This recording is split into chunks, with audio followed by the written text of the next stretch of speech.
Welcome to the TheDPost for All Season Sports Show. I'm Drew Rubenstein, joined again by Dave Racy. And Dave, we're almost near the end of WVU's second full season in the Big 12 Conference, and kind of want to look at WVU's long-term life, where they are right now.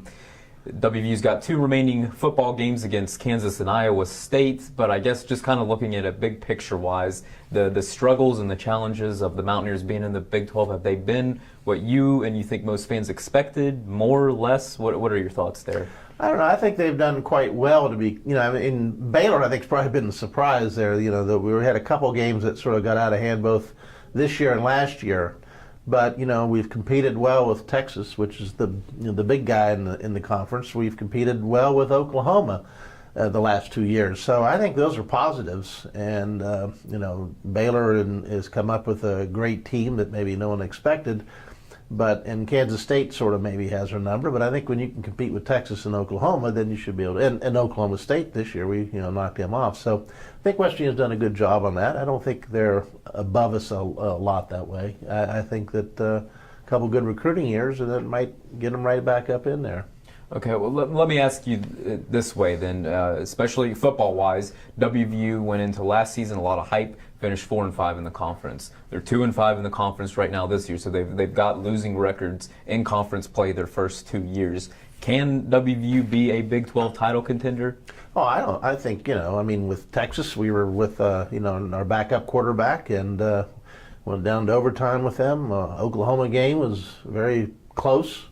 So I don't think there's a big gap in talent or anything else. I think that West Virginia can compete in the Big 12. They may not go undefeated. Not too many teams are in the conferences these days, but I think they can compete in the Big 12. I think they've shown they can compete in the Big 12.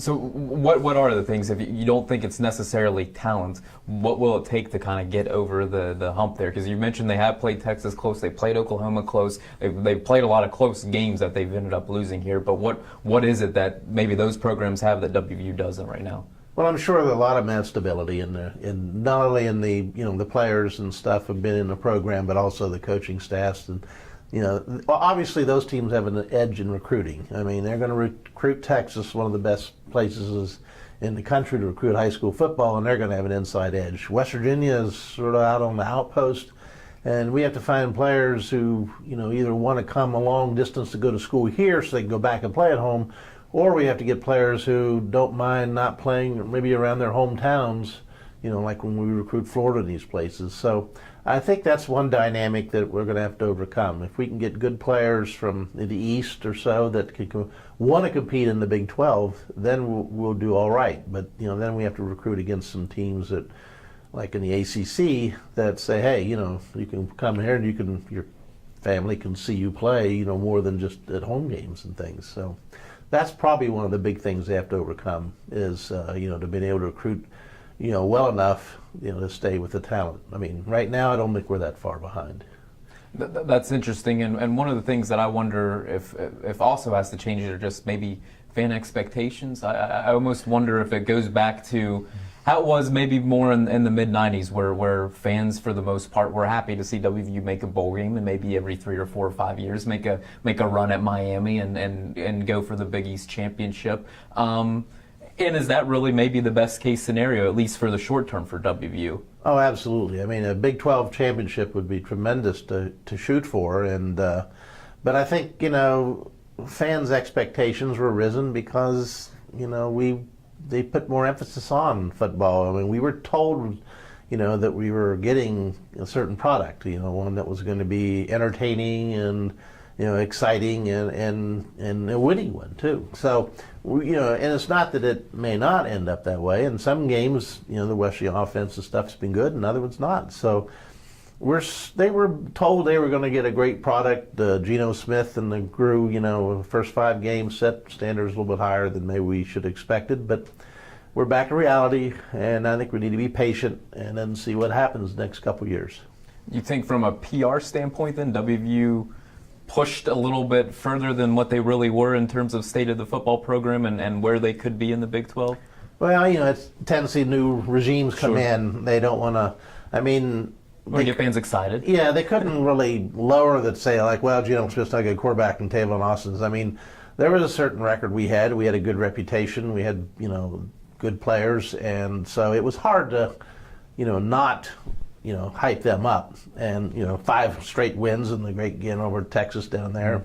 It was hard not to, it just carried its way. And then we've had some, up, and then the Clemson Orange Bowl game too. So those things really play a lot into the expectations. And now we have to sort of get grounded again and say, okay, that's done.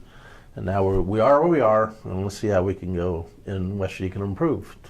But I don't think there's any reason why they can't.